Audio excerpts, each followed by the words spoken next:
Christmas might be over, guys, but we've got the rest of week 17 to go over. This is Fourth and Funny.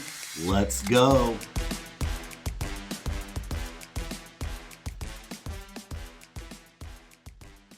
Merry Christmas, everybody. I hope you had a great holiday with your family. We've still got New Year's coming, and man, the holiday season is almost done, just like the regular season in the NFL. We've got 1 week to go, but man, on Christmas Day, we had 3 games.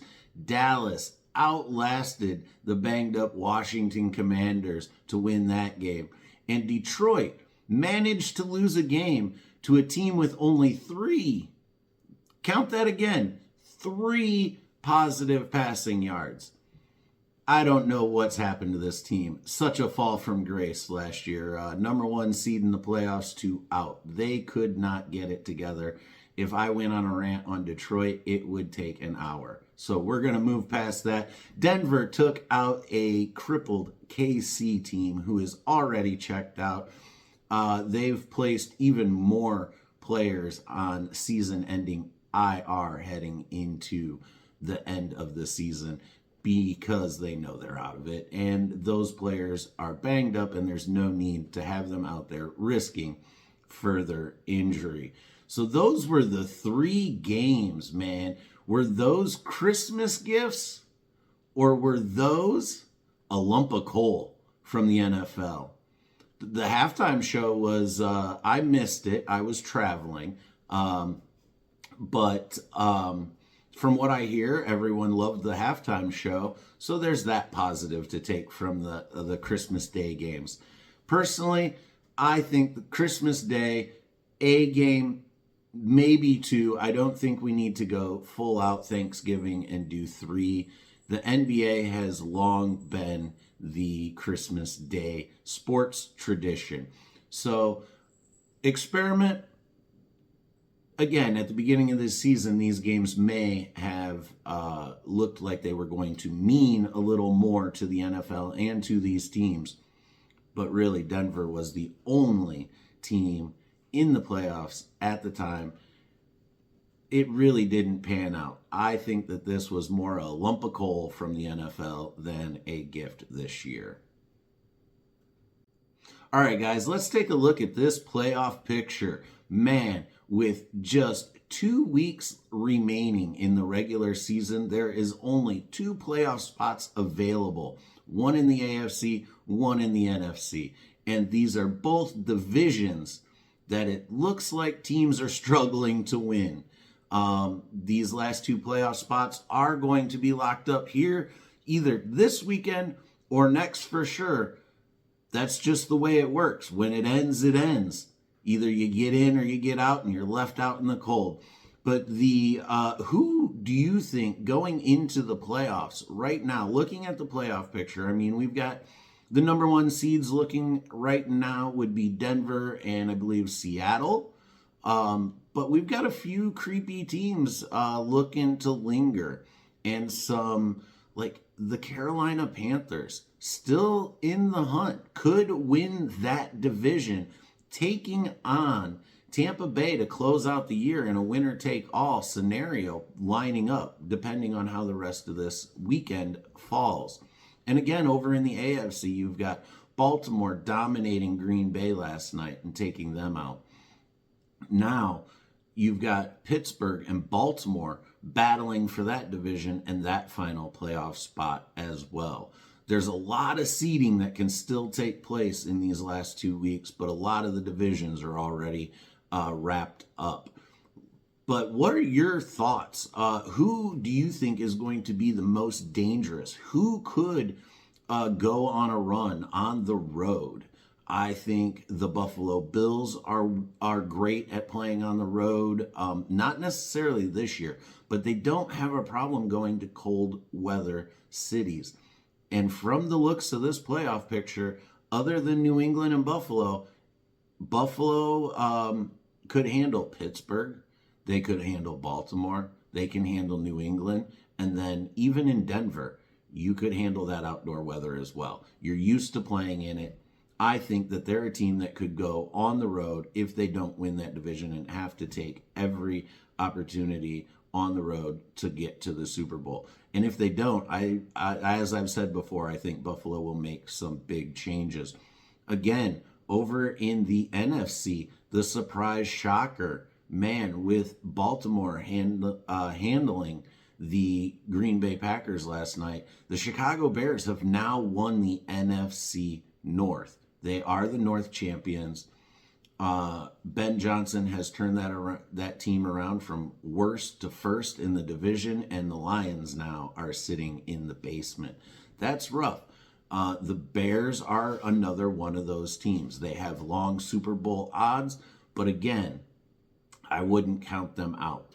They seem to be getting on a roll at the right time. Ben Johnson has done a great job there. But who are some of the other sleepers in that in the playoff picture right now? Houston. That defense is terrible. I guarantee you no one wants to play Houston right now. And what about the Los Angeles Rams? Matt Stafford playing at a MVP caliber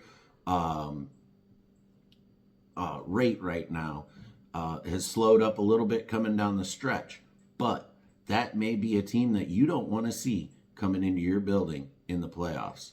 But let us know down in the comments, guys. What do you think? Who is going to be the dark horse? Who's your favorite to win the Super Bowl this year as we look at the playoff picture as it sits? Who's on the coaching hot seat? Man, seats are heating up. Teams have already let some coaches go, assistants, coordinators, even head coaches. The Giants have let go Brian Daboll. But Black Monday is coming for these coaches. Who is still coaching for their job? I think there's going to be about 8 to 10 openings in the NFL come the end of the season. If you look at teams such as Atlanta, they are struggling. They've made bold swings. They've had Todd Bowles there for, or not Todd Bowles, Raheem Morris there for a few years.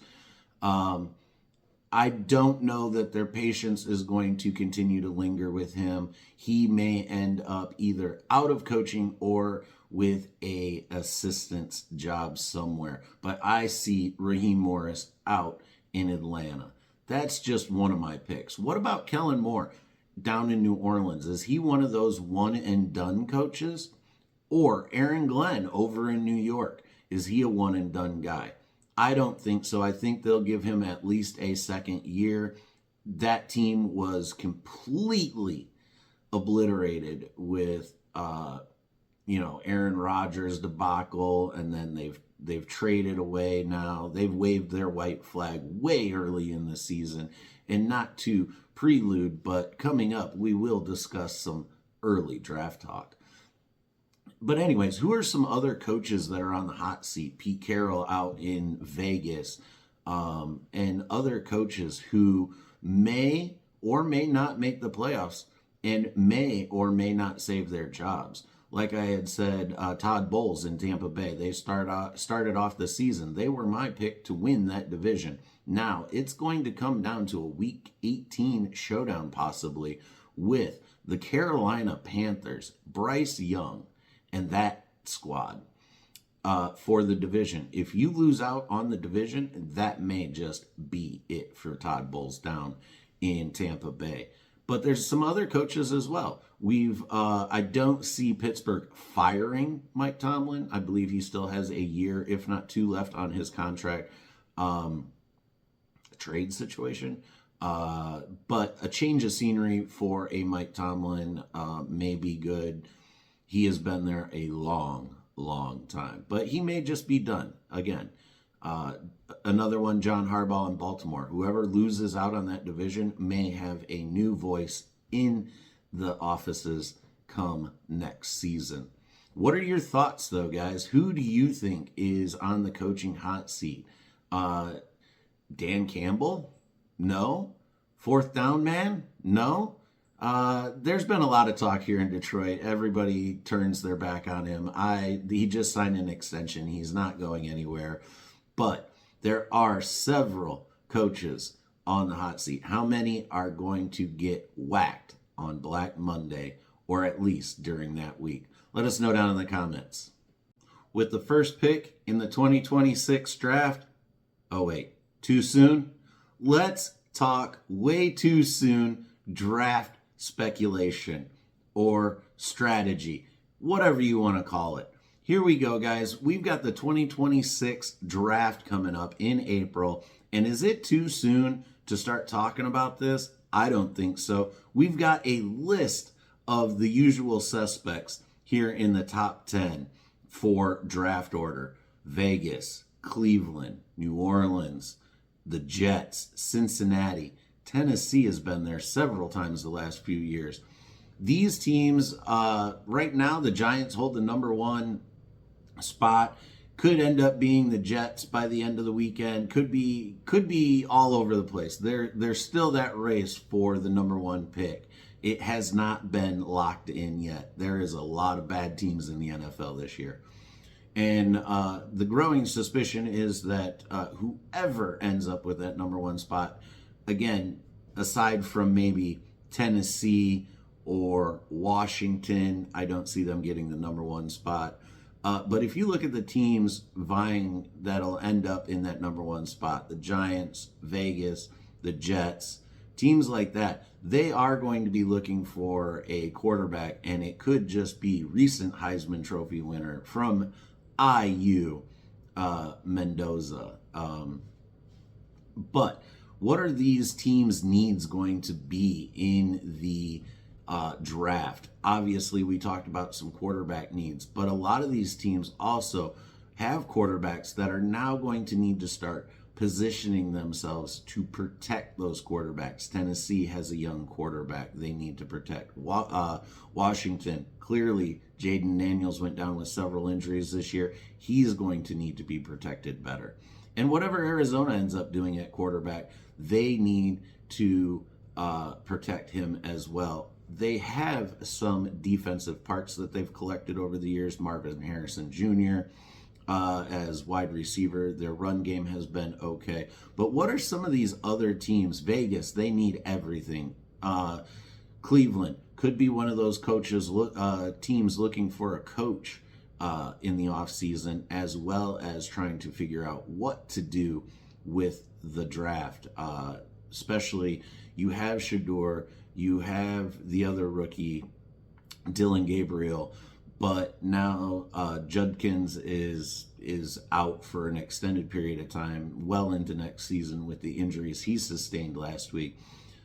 You have some quarterbacks in the room. Do you start protecting them or adding other weapons? Again, guys, let us know down in the comments, what is your team's thoughts heading into the draft? And is it too soon? It's never too soon. All right, guys, we covered those Christmas Day games. We covered the coaching hot seat. We covered the playoff picture and way too early draft picks. Now, let's get into the picks. Finishing up week 17 in the NFL, we've got Pittsburgh taking on Cleveland. This is a game that Pittsburgh really needs if they want to win this division. Again, you've got the Cleveland Browns struggling and just possibly trying to cool that seat for their coach, who could be whacked on Black Monday, if not before. Give me Pittsburgh in this game. Then we've got the New England Patriots taking on the white flag waving New York Jets. Give me the Patriots in this game as they continue to chase that number one seed in the AFC. Then we've got another battle of draft pick positioning. We've got the New Orleans Saints against the Tennessee Titans. This game could be exciting, could be boring, but give me the Tennessee Titans to take this game at home, following up their last home win last week. Now, we've got Jacksonville taking on the Colts, And the Colts last night were eliminated from playoff contention. Jacksonville still trying to claim that division title away from Houston, but they need to take out the Colts and Phillip Rivers first. Give me Jacksonville over the Colts. Then we've got Tampa Bay taking on Miami down in sunny Florida. I don't know what the weather's like. I'm just saying. Give me Tampa Bay to keep pace and win that game. We've got Seattle looking to shore up that number one seed in the NFC, taking on Carolina, who is looking to win that division and go from worst to first, just like the Chicago Bears in that division. I like the Carolina Panthers to sneak a win in on Seattle in this one. Then we've got two teams, again, draft position. The Arizona Cardinals taking on Joe Burrow and the Bengals. Will Burrow be back next season? Rumors are swirling where he may land as he possibly demands a trade during the offseason. Rumors and speculations, we shall see, but give me the Birds in this one. Give me Arizona to take out the Bengals. Then we've got the Giants taking on the Raiders for the battle of the number one draft pick. Who needs it worse? New York has a quarterback with Jackson Dart, and the Raiders really don't have anything going for them right now. Max Crosby was just placed on season-ending IR, as he's probably got some bumps and bruises and just doesn't want to play, especially after seeing him blow up on the sideline with teammates. But look for him to possibly be on the move this offseason as well if major changes aren't made to satisfy star players out there in Vegas. But give me the Giants to take this game. Then we've got the Philadelphia Eagles taking on the Buffalo Bills. This game, possible Super Bowl matchup? I don't know. We'll see. But this is going to be probably one of the more fun games to watch this Sunday. Give me Buffalo to get this one done and keep pace in the AFC playoff race. Then tonight on Sunday Night Football, we've got the newly crowned NFC North champions, Chicago Bears, taking on the San Francisco 49ers. This is going to be premium primetime viewing. Two teams struggled early in the season. Both have them clicking and firing on almost all cylinders right now. But I hate to do it. I really do. Give me the Bears. Give me the Bears in this one. It is what it is. The Lions are out of the playoffs. We really don't have much to cheer for. The Niners took us out in the NFC Championship game. We've still got one more game against the Bears. Let them get their win this weekend, and we'll take them out next weekend. But then on Monday Night Football, the last Monday Night Football game of the season, other than Super Wild Card Weekend, I believe we'll get a Monday night game in the playoffs. This will be the LA Rams taking on the Atlanta Falcons. Again, the Falcons are heading into an offseason with probably a coaching change. You've got quarterbacks that are banged up. Kirk Cousins is going to be looking to get out of there. And Michael Penix is banged up with, I believe it was a knee injury. So that could be a long road back for him. But give me the Rams in this one. They're not going to be resting anybody. They're still in search of that number one seed in the NFC. Those are the picks, guys. What do you think? Let me know down in the comments. Am I crazy? Are my picks wild? I've been pretty spot on this season so far. But that's been the games, guys. Tune in next week for the season finale of Fourth and Funny. We'll see you next week.